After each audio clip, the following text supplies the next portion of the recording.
Howdy guys and gals, I'm Kyle Broderick. Welcome to the Social Regressive.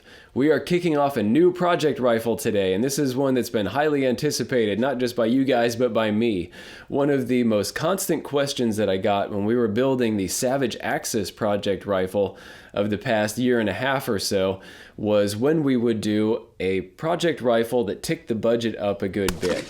People wanted to spend maybe more around $1,000 rather than trying to make kind of a bargain basement long-range rifle for around $500 to $750, what we ended up with last time.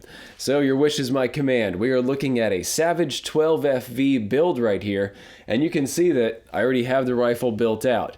Kind of. I had to take this rifle out and do a shoot with it. It's a super secret project that hopefully I'll be able to tell you about here in the near future. And yeah, this rifle is a shooter. It is amazing. Our new target this time, instead of 1,000 yards like we were trying to get with the Axis rifle, we're going straight for a mile. I want to be able to take this rifle out and be able to pretty repeatedly tag a big steel target that we have out at 1 mile. We have the range now, we have the ammunition, I believe, and I think this rifle is going to get the job done. We're actually going to strip this down, take it back down to its individual components, build it back up together, and I hope that you guys will join me. We're going to take a close look at the parts today, and before we do that, I just wanted to address the YouTube Kami Apparatchiki out in the audience. No, we're not manufacturing a rifle. You can put the band hammer away. We are just taking a rifle that's already squared away really well, and we're just going to swap the stock and we're going to put a scope on it. It's no big deal. One quick announcement before we jump into the specs and parts on this rifle. I plan to add a new dimension to this build by including live streams. Every so often I want to talk with you guys, I want to field your questions, and I want to have individual topics of discussion. If you guys have any ideas for topics of discussion, go ahead and kick them out there. I am on Facebook, on Patreon, and of course through YouTube you can get in contact with me. I want to talk with you, want to see what you guys are building, what you think, and just kind of take whatever questions you guys might have about your individual builds. So now let's take a look at the rifle that we're working with. This is a Savage 12FV. This is a rifle that I've talked about in the past. This is a hidden gem in the market. A lot of people that like to build rifles know about this because it is a great platform to start from. And when I say that it's a hidden gem, I really mean that it's hidden. This is not in the Savage catalog at all. This is an exclusive built for Cabela's. This used to be in their normal catalog, but now only Cabela's sells this, and it's the only place you can find it. And one of the really cool things about this is that it takes your basic, your standard Model 10 action with its barrel nut and all of its good parts. It adds an upgraded varmint bolt knob, which is quite large, and the Accu trigger down here, of course. So that's a major upgrade over the Axis that we were building a year and a half ago, or however long that was. This is a major upgrade. This has all kinds of neat performance parts, and of course one of the biggest ones is this barrel. This is a 26-inch heavy barrel, and this comes in a variety of chamberings. You can get everything from 204 Ruger, 223 Remington, 22-250 Remington, 6.5 Creedmoor, and 308. And as many of you will probably have already seen, yes, this is chambered for 6.5 Creedmoor. We're going to discuss why I chose that. We're actually going to compare 308 versus 6.5 Creedmoor. If you want to go ahead with any of those other chamberings, you're going to end up with a really great rifle. And actually, if you want to go for a different rifle overall, a lot of the techniques that we're going to be doing in this series are going to apply to any of the Savages in the catalog, everything from the Model 11 up through some of the new models. A lot of these accurizing techniques are going to work just the same. Some of the parts are going to interchange. And then heck, if you're doing a whole totally different type of rifle, a lot of these will also apply as well. So if you're doing a Tikka or something, you might want to follow along with this project anyway, because there are going to be a lot of similarities. While we're talking about the 12FV, I have to point you toward Von Precision's channel. Go check him out. He has done some amazing builds with the 12FV as his base. He does things a little bit differently. We have a lot of overlap, and we're probably going to be talking between each other on this channel about maybe some things that we do differently, how we approach things. But yeah, he has built some just brilliant machines out there, and you really need to go see what he's done. I plan to take a kitchen gunsmithing approach to this whole build. I want you to be able to build this in your garage. Basically, if you have a drill press and a Dremel tool, you're going to be able to build this rifle out into a real long-range monster. The 12FV has everything going for it. It has that oversized bolt, it has the AccuTrigger, good action, good solid action, that barrel nut, and the big heavy barrel. But the one thing that you're probably going to want to swap, if you swap anything out at all, is going to be the stock. And it's not so much that there's really a problem with the stock itself as far as accuracy goes. This is a plastic stock, but it's actually a really good one. This might actually be reinforced because this is very rigid. I wouldn't expect this stock to mess with your group sizes, even if you're running off a bipod. There are a lot of cases where a plastic stock is going to mess you up. It's going to throw your shots off just because of the twist and the bend that you're going to get out of that forearm. This is not the case. This is going to get the job done. There are two reasons to swap this stock out, and the most important is right here. This has a hunter-style pistol grip, which is going to be great if you are out hunting. If you're shooting offhand and you want to be able to track along with game, that sort of thing, this is the right shape for you. However, if you are shooting prone or from a bench, this is a torture device. It's going to really kink your wrist up, especially as you're out there for longer and longer sessions. Out prairie dog hunting, yeah, my wrist would just really hurt after a full day of shooting. So what we want to do is end up with something that has a more vertical grip. And that's why we're looking at the Boyd's At-One stock right here. This has some wonderful parts to it. Now, first off, overall, this is a hardwood laminate.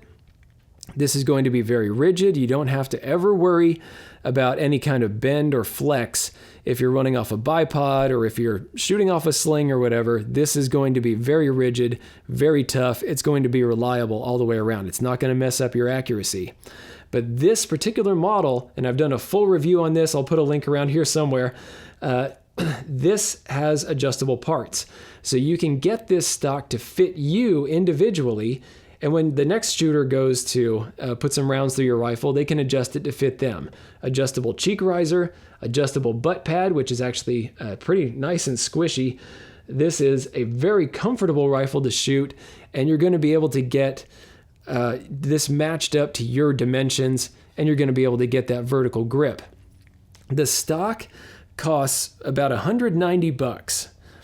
Not exactly as you see it right here. This does have one upgrade.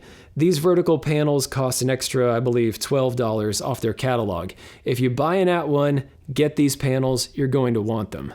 Another good reason to swap this stock is the magazine right here. I believe this holds 4 rounds of .308 or 6.5 Creedmoor, and it's not that there's a problem with the magazine at all, it's just that it's a bit slow in certain situations. Out prairie dog hunting, I would run into situations where I'd taken my final shot, and I need to kind of scrounge around real fast for another round to put in to take another shot. It's a lot better if you can get a larger magazine like this 10-rounder right here, or a magazine that you can swap out, or how about both? So this is one where you could carry a couple of different magazines in your pockets or in a vest or whatever and be able to get back on target really quickly. The bottom metal that you see right here, this is an option if you want to stick with a blind mag with your At-One stock or whatever Boyd stock you fancy. Yeah, you can keep a blind mag in here, but you can also ask to have it inletted for bottom metal like this. This is the Accurate Mag aluminum bottom metal. It has a massive trigger guard that comes with it, so if you are shooting out in some cold environments, you can get your fat digits with your big old gloves inside here. And then it has a really nice lever right here. Drop-free magazine. This is steel. And then this will also support other Accuracy International pattern magazines like the Magpul, and we're going to see if we can run that in this gun. I'd like to show how you can get a good rifle from multiple price points within this build. We're going to keep this stock basically as is, except for this vertical panel, but at some point we're going to swap out this butt pad extension right here with this one. This is an optional extra that you can get from Boyd's, And this allows you to raise and lower the butt pad so you can get a more direct contact with your shoulder based on whatever shooting position that you're in. If you are a target shooter, you can drop this down a whole bunch to make good contact with kind of the meat of your pec, and then you can raise this up if you are shooting prone. There's also a part that we can swap in here that will allow us to actually cant this butt pad so that it gets a bit more solid contact with our shoulder. Since we are not built along very linear lines, it's nice to be able to take a butt pad and be able to kind of kick it off at an angle like this. It just fits a little neater into the shoulder. Another way that we're going to be able to show off a different price point and a different stock option altogether is this right here. This is the GRS Bifrost. This is a brand new stock. I did a review a while back on the Berger, which is an extremely comfortable prone stock, and actually it's really good offhand too. That one was a little bit heavier. This one is lighter. And this has changed up some things quite a bit. You still get this offset grip. You can see that it doesn't actually align with the rest of the stock. It's actually set off to the side, and it's at an angle. It's a really funky thing, but it works. It is very, very comfortable, especially in the prone. And we're going to do a full review on this stock. And this one is going to take the price point up quite a bit. This is a very different beast. But for those of you that are a bit more well-heeled, or you just want to be able to put more into a rifle, this is going to be a really neat option. Even if you stick with the original plastic stock, there are some parts that we're all going to need. We're going to need a scope of some kind. This is the SWFA SS 3-15 by 42 FFP scope, all milliradian all the way around. They have an MOA one as well. And yeah, this thing is great. People have been asking me to check out SWFA for a good long while, and I can see why. This is a very well built scope, great tracking, and I'm looking forward to doing some full testing with this. I have shot this rifle with this scope on it, and yeah, it just plain works. We're also going to be testing out one of the more popular models, which is going to be one of the fixed power. I have a 12X that we're going to check out, and for our kind of cheapest build overall, our less expensive one, we're going to start with that. I'm actually going to take this scope off. We'll swap over to 12X for a little bit, and then we'll upgrade to this one a little later. You can see that this is actually mounted a little bit on the high side. So the parts that I'm showing right here, I had to slap this together for that shoot, but we're going to head in a different direction for the real build. What we're going to use for a base is this 20 MOA mount from Weaver. This is a pretty long one. We might have to trim it a little bit short, but yeah, this is going to work out really well for us. It's going to get us that extra compensation that we need for shooting at a mile, because we're going to have to really put a lot of dope into the scope, and we're going to need as much elevation adjustment as we can get. So we're going to pop this on there. I have links to all the parts that we're going to be using on this rifle. I'm going to put them down in the description box. Make sure you check all those out. If you want to go ahead and just build this rifle the same way that I am, all those parts are going to be waiting for you down there.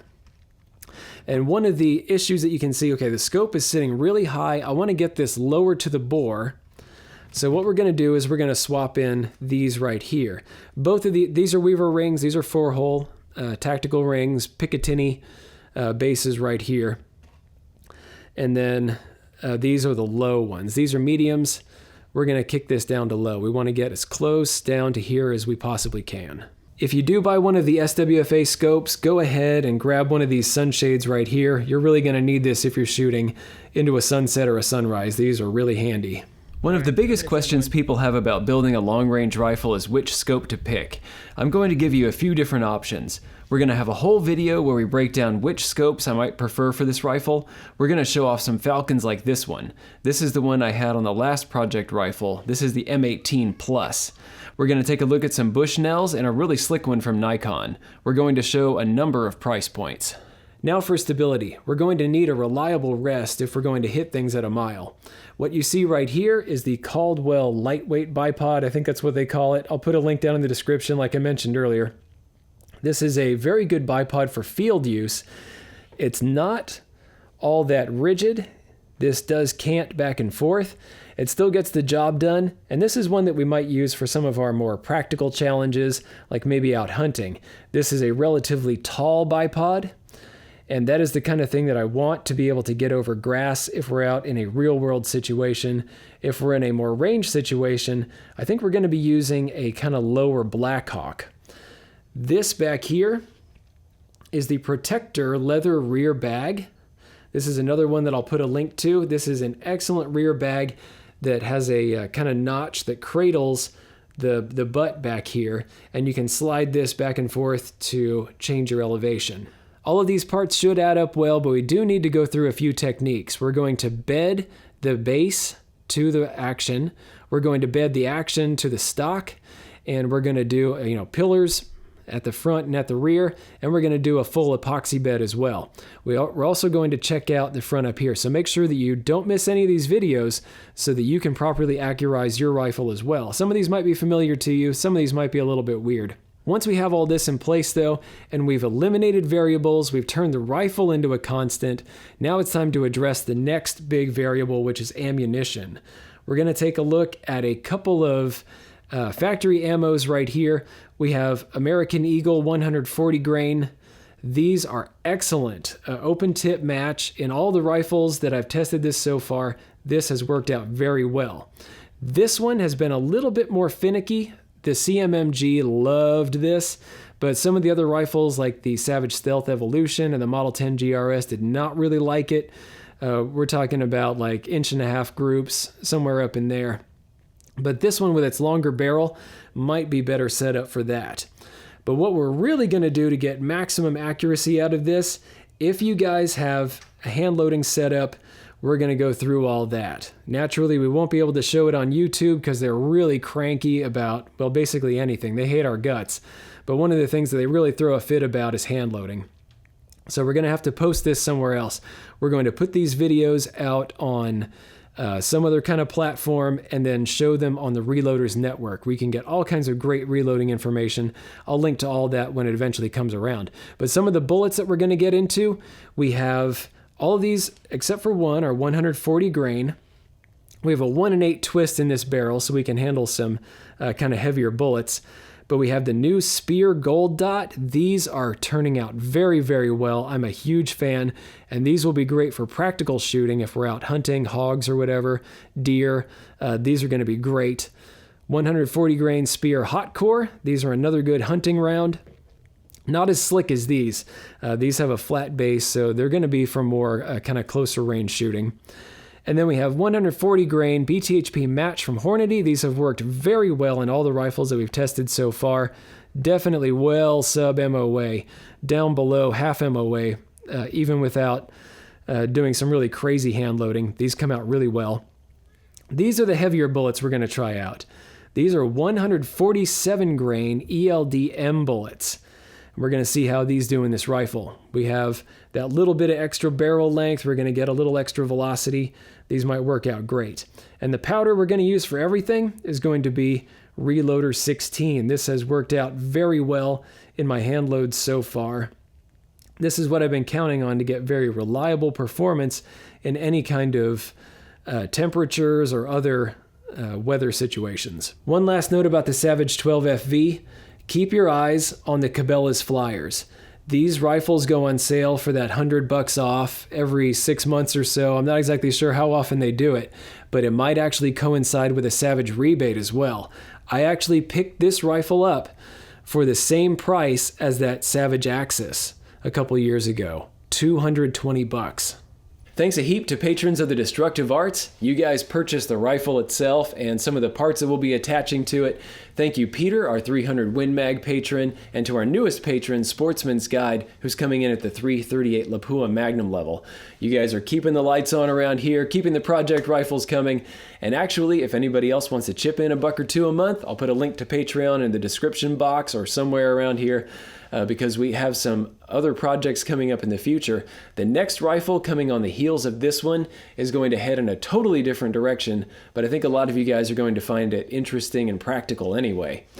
I also want to thank some of the manufacturers that have provided some of the gear that we're going to be testing on this rifle. We have SWFA providing scopes for this, Boyd's bringing in the stock, Accurate Mag with the bottom metal and magazine that you see right here, GRS with this stock, and then I think we're going to be playing with some scopes from Bushnell.